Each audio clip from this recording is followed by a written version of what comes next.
시청자 여러분 안녕하십니까? 채널 K 뉴스 한 주간의 한인사회 주요 소식을 정리했습니다. 한인사회 지난 10년간의 노력의 결실이 맺어졌습니다. 뉴욕시가 설을 공립학교 휴교일로 지정했는데요. 드디어 내년 2월 8일 설부터는 뉴욕시의 모든 공립학교가 쉬게 됐습니다. 뉴욕시 학생 110만 명 중 7%가 아시아계입니다. 그런데 지난 3월 이슬람 양대 명절은 공립학교 휴교일로 지정하면서 설은 제외해 아시아계 시민들의 반발이 만만치 않았었죠. 한인사회는 자녀들에게 한국인으로서의 정체성을 심어줄 수 있는 기회가 될 것이라며 크게 반기는 분위기입니다. 자세한 소식 금홍기 기자가 전해드립니다. 우리 민족 전통 명절 중 하나인 설날이 마침내 뉴욕시 공립학교에 휴교일로 지정됐습니다. 오늘 오전 빌 드블라조 뉴욕시장은 퀸즈 플러싱에 위치한 PS20 초등학교에서 기자회견을 열고 설날을 뉴욕시 공립학교에 휴교일로 지정한다고 밝혔습니다. 설날이 뉴욕시 공립학교 휴교일로 지정됨에 따라 내년도 설날인 2월 8일에는 학교에 가지 않아도 됩니다. Because today we say yes to Lunar New Year as a school holiday in New York City. 뉴욕시가 설날을 공립학교 휴교일로 지정한 데에는 뉴욕주 상원에서 만장일치로 법안이 통과되고 하원에서도 통과가 유력시되자 압박을 느낀 드블라지오 시장이 먼저 설날을 휴교일로 지정하겠다는 제안을 주 의회 측에 해온 것으로 알려지고 있습니다. 또 드블라지오 시장은 선거 공약으로 설날 휴교일 지정을 약속했었습니다. The prior administration wouldn't do this, but we pushed the prior administration every way we possibly could. In this administration, we've been working closely for months now with Commissioner Carriel and the Department of Education and City Hall. And the fact that they've done this is not just big news in this community, it is big news for the entire city. This holiday is not just about the kids just getting a day off from school.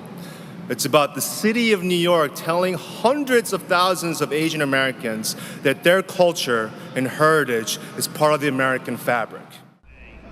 뉴욕시 설 휴교일 지정 캠페인은 10여 년간 진행해온 한인을 비롯한 아시안 커뮤니티 모두 축제 분위기입니다.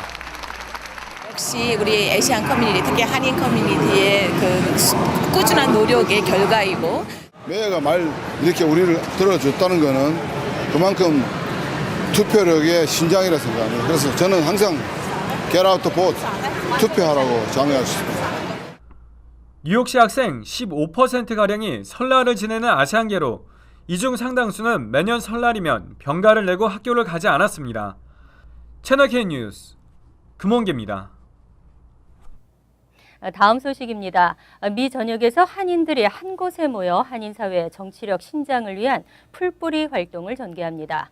시민참여센터는 지난해에 이어 올해에도 2015 미주 한인 풀뿌리 활동 컨퍼런스를 워싱턴 DC에서 개최할 예정입니다. 금홍기 기자입니다. 지난해 워싱턴 DC에서 열린 미주 한인 풀뿌리 활동 컨퍼런스에는 전국 13개 주에서 300여 명의 한인 인사들과 안호영 주미 한국대사, 상하원 외교위원장 등 연방의원 11명이 참가해 한인 정치력 신장에 초석을 다졌습니다. 올해에도 한인 정치력을 한 곳으로 결집하기 위한 컨퍼런스가 오는 7월 21일부터 23일까지 워싱턴 DC에서 열립니다.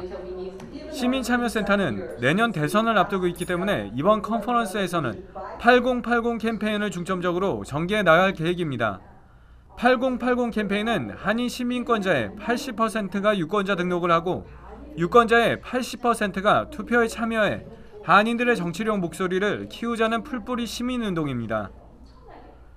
2016년도 미국의 대통령 선거를 앞두고 우리 한인들이 변방에서 이렇게 목소리를 내기보다는 워싱턴에 모여서 미주동포들의 목소리를 다음 대통령 선거에 전달시키기 위한 그런 하나의 예비 훈련입니다. 그래서 이틀간의 일정으로 진행되는 컨퍼런스는 첫날 풀뿌리 활동이 무엇인가에 대한 전반적인 개요 교육 세션으로 시작됩니다. 둘째 날에는 참가자들이 각각 자신의 선거구 의원 사무실을 찾아가 의원들을 만나고 지역 이슈를 논의하는 시간이 마련될 예정입니다. 또 연방 상하원 두 외교위원장이 기조연설을 하고 20명의 연방 의원이 참석하는 저녁 만찬도 준비되어 있습니다. 지역에서 본인들의 아젠다 이런 것들을 한번 전달합니다. 여기에는 꼭 자녀들도 함께 동반해서 하시면 좋습니다. 그것이 바로 산교육이고 또 그런 활동들에 참가하면서 본인도 연방의원을 꿈꿀 수 있는 거라고 생각합니다. 참가 신청은 시민참여센터를 통해 할 수 있으며 뉴욕과 뉴저지에서는 교통편을 포함한 참가비가 무료이고 타주의 경우에는 최대 $250까지 항공료를 지원합니다. 채널 K 뉴스 금호은기입니다. 6.25 전쟁 65주년을 맞은 뉴욕과 뉴저지에서는 전쟁 당시 고귀한 생명을 바친 참전 용사들의 넋을 기리고 감사하는 보훈 행사를 곳곳에서 개최했습니다. 금홍기 기자가 취재했습니다. 뉴욕 퀸즈 플러싱 키세나팍 안에 자리를 잡은 한국전 참전비. 제향군인의 회원들이 이른 아침부터 나와 참전비 주변을 정리하고 태극기와 성조기를 나란히 세워놓습니다. 한국전 참전 용사들과 제영군인의 회원, 뉴욕 총영사 등이 6.25 행사에 참석해 참전비에 헌화하며 고귀한 생명을 바친 한국전 참전 용사들의 넋을 기리는 시간을 가졌습니다. And it's a great honor that they invite me and my colleagues to these special events. And we are proud and honored that we were part of the best military forces in the world to save Korea from communism. 6.25 발발 65주년을 맞으면서 다시 한번 이런 한미동맹의 중요성, 그 다음에 우리가 겪어온 그러한 고난이 결국 우리의 성장을 이루는 이러한 커다란 토양이 됐다는 그런 자부심을 또 느껴봅니다. 뉴욕 플러싱에 위치한 한 연회장에서도 6.25 참전 65주년 기념 한미합동 기념식이 열렸습니다. 지키자 피 흘려 얻어진 소중한 자유라는 주제로 열린 행사에는 미국과 한국 참전 용사들이 자리를 함께해 의미를 더했습니다. 여기에 모이신 여러분들이 아니었으면 우리나라의 국군이 어떻게 지금 세계 10대 강국이라는 그런 위치에 처해 있겠습니까? 한편 뉴저지 포트리에서도 6.25 65주년 행사가 열려 순국 선열과 호국 영령들의 고귀한 희생을 기리며 명복을 빌었습니다. 채널 K 뉴스 금호은기입니다. 오하이오주 신시내티 한인 경관이 총격을 맞고 순직했습니다. 도시 전체에 애도의 물결이 일고 있는 가운데 뉴욕, 뉴저지 일원 한인 경관들도 추모 행렬에 동참하기로 했습니다. 신시내티 경찰은 27년 경력의 써니킴 경관이 메디슨빌에서 괴한과의 총격전 중 사망했다고 밝혔습니다. 김 경관을 쏜 괴한도 총격을 받고 병원으로 후송됐지만 숨졌습니다. 지난 19일 김 경관은 오전 9시쯤 누군가 총을 소지하고 이상한 행동을 하고 있다는 신고가 접수된 뒤 가장 먼저 현장으로 출동했습니다. 하지만 이 신고는 경관에 의한 자살을 노린 용의자의 거짓 신고였고 김 경관은 출동 직후 괴한의 총격을 받았습니다. 1974년 한국에서 이민 온 1.5세인 김 경관은 1988년 신시내티 경찰관으로 정식 임명됐고 스라에 세 자녀가 있는 것으로 알려졌습니다. 이에 신시내티 경찰을 비롯해 김 경관을 애도하는 물결이 도시 전체에서 일고 있습니다. 신시내티 메디슨빌 경찰협회는 웹사이트를 통해 숨진 김 경관의 가족을 위한 모금을 전개하고 있습니다. 한편 미주 한인 경찰협회도 이 기부금 모금 캠페인에 동참한다고 밝히고 25일 오후 7시 제비어 대학 신타스 스타디움에서 열릴 김 경관의 장례식에도 직접 참석할 계획이라고 밝혔습니다. 공공기관의 한글 번역을 보면 한글로 표기돼 있는데도 정확한 뜻을 파악할 수 없는 경우가 많았습니다. 뉴욕주 유권자 등록의 한글 신청서 번역이 개선돼 앞으로 이해하기 쉽게 됐습니다. 뉴욕주 유권자 등록 한글 신청서의 번역이 개선됐습니다. 새로 바뀐 내용을 보면 과거 용지에 미국 시민입니까? 라는 질문이 미국 시민권자입니까?로 바뀌고 투표에 등록할 수 없습니다. 라는 문구는 유권자 등록을 할 수 없습니다로 바뀌었습니다. 또 18세 여부를 묻는 질문에서 올해 말까지 18세가 되는 경우를 제외하고 투표에 등록할 수 없습니다라고 돼 있던 것이 올해 말까지 만 18세가 되어야 유권자 등록을 할 수 수 있습니다로 개정됐습니다. 우편물을 받는 주소를 확인하는 항목에도 상기와 동일하면 건너뛰십시오로 돼 있던 설명이 거주지 주소와 동일하면 작성하지 마십시오로 바뀌었습니다. 한편 이와 같은 개정은 한인단체의 오랜 요구로 이뤄졌습니다. 시민참여센터는 보도자료를 통해 지난 2012년 인턴십 프로그램의 일환으로 시작한 유권자 등록, 한글 신청서 표기 바로잡기가 결실을 맺었다고 밝혔습니다. 이어 뉴욕시 선관위 웹사이트 한글 안내도 개정을 요구할 계획이라고 덧붙였습니다. 네일 살론 근무 환경 개선 방안의 개정안이 통과됐습니다. 개정안으로 네일에 대한 규제가 다소 완화될 전망입니다. 지난 19일 뉴욕주 하원은 앤드류 쿠오모 뉴욕주지사가 지난달 20일 발표한 네일살롱 근무 환경 개선 방안의 개정안을 통과시켰습니다. 주 상원을 통과한 이번 개정안은 이제 앤드류 쿠오모 주지사의 서명만 남겨두고 있습니다. 개정안에서는 당초 오는 7월 1일까지 모든 사업면허를 취득하는 네일업소가 반드시 보증회사나 보험회사에서 보험 상품을 구매하도록 한 내용이 제외됐습니다. 대신 뉴욕주 재무국에서 인증한 보험 상품을 내놓으면 네일업소가 필요에 따라 구입하는 방안으로 수정됐습니다. 또 모든 종업원이 마스크와 장갑 등 위생 보호 장비를 착용하도록 의무화한 내용이 종업원이 요구할 시 업주가 이를 무료로 제공하는 것으로 바뀌었습니다.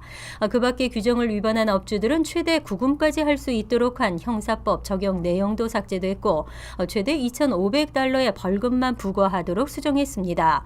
한편 규정업소를 곧바로 폐쇄 조치할 수 있도록 한 내용도 업소가 행정법원에 이의를 제기하면 판결이 나오기 전까지 보류하는 방안으로 수정됐습니다. BYOB 조정위원회가 고륙지책에 3가지 방안을 내놓았습니다. 양보 없는 BYOB 라이센스 소지업주와 리커 라이센스 소지업주 간의 갈등으로 뉴저지주 팰리세이즈 파크의 BYOB 조례가 폐지될 위기입니다. 팰리세이즈 파크 타운의 BYOB 적용 시간 확대를 놓고 BYOB 라이센스 소지업주와 리커 라이센스 소지업주 간의 갈등이 수년째 계속되고 있습니다. 이에 팰파크 정부는 BYOB 조정위원회를 구성하고 업주 간 의견 조율에 나섰지만 결국 합의에 이르지 못했습니다.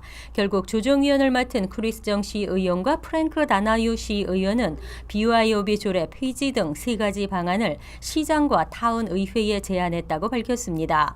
3가지 방안은 팰팍의 BYOB 조례를 폐지하고 뉴저지 주류국의 BYOB 규정을 적용하는 것과 BYOB 적용 시간을 현재보다 1시간 연장하는 대신 조례 위반의 단속을 강화하는 방안, 현행 조례를 유지하는 방안 등입니다. 하지만 BYOB 조례 폐지 방안의 경우 주정부 BYOB 규정은 식당에서만 주류 반입이 가능하기 때문에 그 외 노래방 등에서의 주류 반입은 힘들어집니다. 크리스 정 시의원은 이에 대해 조례 폐지는 여러 가능성 중 하나라면서 만약 폐지 쪽으로 결정된다면 노래방 업주에 대한 대책을 강구할 것이라고 설명했습니다. 말도 많고 탈도 많았던 LG전자 북미 신사옥이 마침내 극적 타결을 이끌어냈습니다. 환경단체 등 지역사회와의 지속적인 협의로 원만한 타결을 보게 됐습니다. LG전자는 오늘 뉴저지 잉그루드 클립스에서 착공하는 신사옥 문제와 관련해 시정부와 락펠러 재단, 환경단체 연합 등 지역사회와 최종 합의를 봤다고 밝혔습니다.